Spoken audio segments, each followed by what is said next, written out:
This topic deals with the sixth chapter in SS2, Eyes in the Sky and Analysis of Information. In the previous class, we have already learned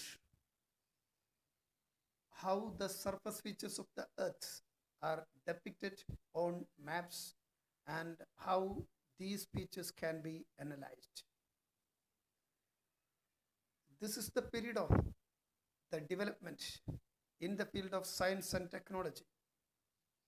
So, these developments have made easier the data gathering, data analysis, map making, and other such informations. In this lesson, we are discussing how the satellites, the computer softwares, and other such modern technologies can be used in the field of geography and how these factors are more helpful for learning geography more human centered. As we know, the earth is so vast and it is incapable to get each spatial data by actual physical contact. The 19th century witnessed a modern step in the field of science. One among them was the invention of photography. It drastically changed the data collection method. The possibility of capturing photographs from higher elevations, mounting cameras on balloons and aircrafts has been explored. In 1960, the use of satellites began for data collection. The method of collecting information about an object, place, or phenomena without actual physical contact is remote sensing. The remote sensing is the fundamental step for the latest geographical data collection. And we must know what is sensor. Devices used for data collection in remote sensing are called sensors. Cameras and the scanners which are used in satellites are sensors. These sensors record the electromagnetic radiations reflected by objects. Platform is another term. The carrier on which sensors are fixed is called a platform. Sensors can be installed on balloons, aircrafts, and satellites. So, these balloons, aircrafts, or satellites can be called as platform. Based on source of energy and the platform, remote sensing can be classified. Look at the screen. The details of the classification of remote sensing based on source of energy is given there. For getting more details, listen this video too. I'm going to talk to you today about the classification of remote sensing. Remote sensing is classified into two: active and passive. So what is active? Active is when the sensor embodies within itself the source of illumination. We had cameras which used to have a built-in flash on them. So the moment you clicked a picture, the flash would fire, the light from the flash would get reflected from the object, and the camera would record a picture. So in this case, the camera is also carrying the source of illumination. I have put it rather very simply.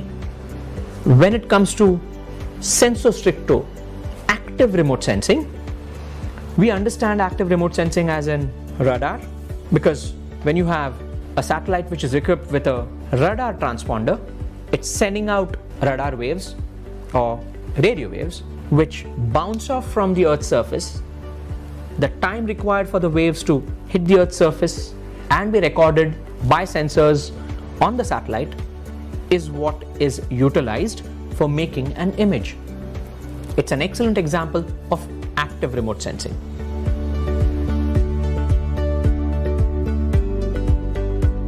What's happening right now is remote sensing. There's a digital camera in front of me. It's imaging me or collecting data or photographing me only because I'm being illuminated by two spotlights. This is very similar to how sun illuminates the earth and reflectance from the earth's surface is collected by the satellite.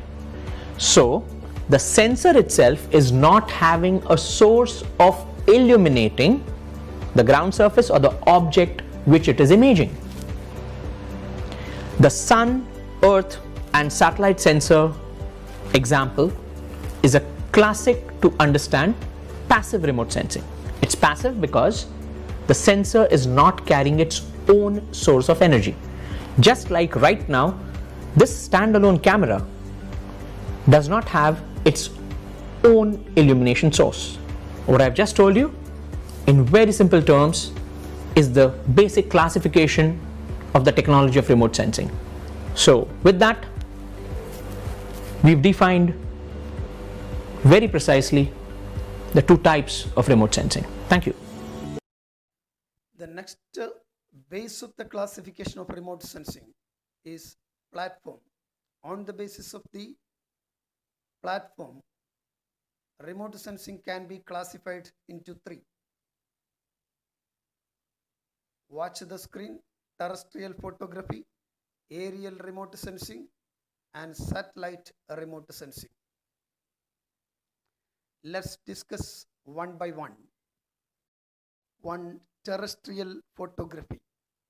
The method of obtaining the Earth's photography using cameras from the ground is known as terrestrial photography. In this remote sensing, a small area can be used for remote sensing. The second classification, that's aerial remote sensing. Look at the screen. These are the features of aerial remote sensing. The photographs of the area obtained through this method are called aerial photographs. In each aerial photograph, nearly 60% of the places depicted in the adjacent photo is included. This is done for ensuring contiguity and to obtain three-dimensional vision with the help of stereoscope. This is called overlap in aerial photographs. So what is overlap? In each aerial photograph, nearly 60% of the places depicted in the adjacent photo is included. This is known as overlapping. Watch the screen. This is the concept of overlapping. The 60% of the A, photography A, is repeated in B2. So A and B are known as stereo pair, and the picture or the area that overlapped can be viewed in three-dimensional. Two photographs of adjoining areas with overlap are called stereo pair. The instrument which is used to obtain three-dimensional view from the stereo pair is called stereoscope. The three-dimensional view obtained by stereoscope is known as stereoscopic vision. Though there is several advantages by making use of this aerial remote sensing, but they have some limitations as well. These are the limitations of aerial remote sensing. So the system must be advanced.